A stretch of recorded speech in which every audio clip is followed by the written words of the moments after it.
Hi, I'm Dan Rosenstark with MIDI Designer, and in this video I'm going to talk about presets in 1.6. We've always had presets in MIDI Designer, but they've always been layout wide, meaning that every single control in your layout was affected by the preset. Now we're introducing presets for groups of controls, so let's see how this works. I've got a layout here with a few different knobs. I've got a gain knob, I've got a brightness knob, I've got a bypass button, just a toggle button. These are supposedly controlling a distortion unit, and then I've got a slider here, verb send, and the size of this. Now the rest of the setup is I've got just a normal knob here. It's a preset knob. I haven't changed anything on this, and it doesn't do anything in particular yet. And I've got two toggle buttons, okay? And this is the whole setup for this tutorial. Now, I'm going to go into design mode and double tap on this preset knob. And here I see that its subtype is normal. I'm going to change its subtype to presets. I tap apply. MIDI Designer asks me if I want to adjust the control for 12 presets, which is the default. I definitely want to do that. And one of the main reasons is it changes the types of ticks to name ticks. This is very important for the rest of the tutorial to work. You can experiment with it in other ways too, but that's the main way to go. Accept the defaults, check them out. They're there for a reason. So now if I go into relationships, this control is automatically a super control because it's a presets control. And its subcontrols, it has no subcontrols yet. So now I'm just going to add those three controls as subcontrols. First one, gain. Whoops. Let's do it again. First one, gain. The second one, brightness. Third one, bypass. So now it's got gain, bright, and bypass as subcontrols. So now I go back. And I'm going to get out of design mode, and now what we'll see is that the preset knob works in the default way, which is all the presets get stored and recalled at the same time. So I go into preset 1 and I lower the gain and lower the brightness, and then I go to preset 2 and it's got some other value. Preset 1, preset 2, whoops, preset 1, preset 2, preset 3. I can adjust the preset a little bit, go back. It keeps the adjustment. Let's see in 3, I put it on bypass. Now it keeps that. Okay, and it's always sending these values out as soon as I get there. So that's the default behavior, and it could be interesting for some uses, especially musical uses, lighting uses, etc. But we wanted to go further and give you some security as far as storing and recalling your presets. So the first thing we do is we go back into design mode, double tap on this preset knob, go into relationships, and we're going to choose a store preset button. And we actually want this button on the left side. So we're going to see, is it this one to wiggle? No. Okay, there it is. So now I do apply. It says rename the button, yes, and it informs me that the button type has been changed to momentary. I'm going to do the same thing with the recall preset button.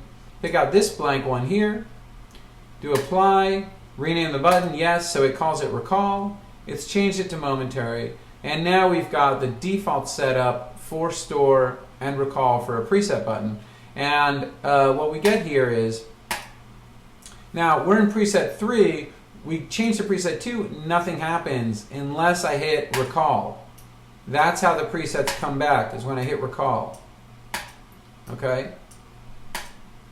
Now, when I want to store a new preset, let's say I take this preset 2, I take preset 3, I recall it, and now I want to change this to be 80 and this to be 49, but I don't want to store it in slot 3. I want to store it in slot 5. So I switch to slot 5, and now I hit store, and here comes the nice part. The keyboard comes up and I get a chance to name the preset. I could call it preset 5, which is the default. If you want to delete the preset, leave it blank, or we give it a name. We'll just call this heavy metal. Okay, you can hit store, you can hit enter. on your keyboard. And now that preset gets named right on the fly. So now that is preset 5. Preset 4 is different. Hit recall here, it's different. Preset 5 is heavy metal.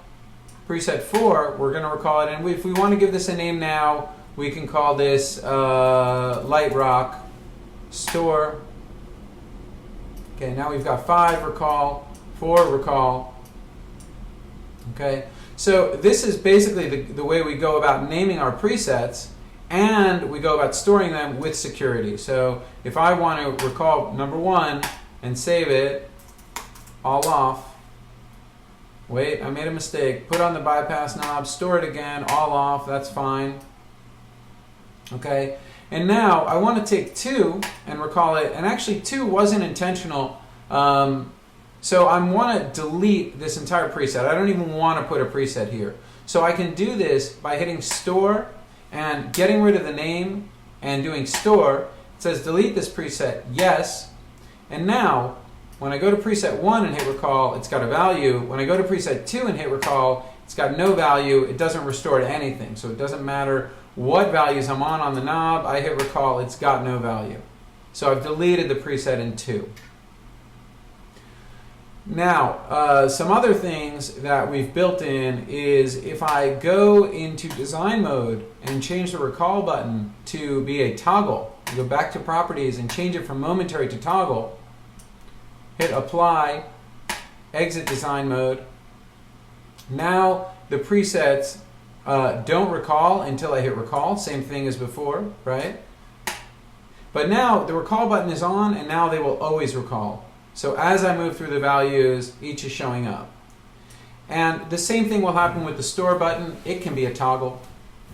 And let me go over one last possibility, which is really interesting, which is I go to more, go into design mode, and I take the preset knob, and I go into its advanced properties, and I make it send on release only. And now I've got something pretty interesting. When recall is on, I can get down to here, all off. Oh no, wait, I want to go to light rock, okay? Let go here, and now it changes its value. So it's not flipping through the values, and the lighting people have asked for this quite a bit, where changing values on the fly is pretty annoying if you don't want to see an intermediate value. In music, it's the same thing pretty much. So send on release only is your friend there. Let go, and you get the value to recall.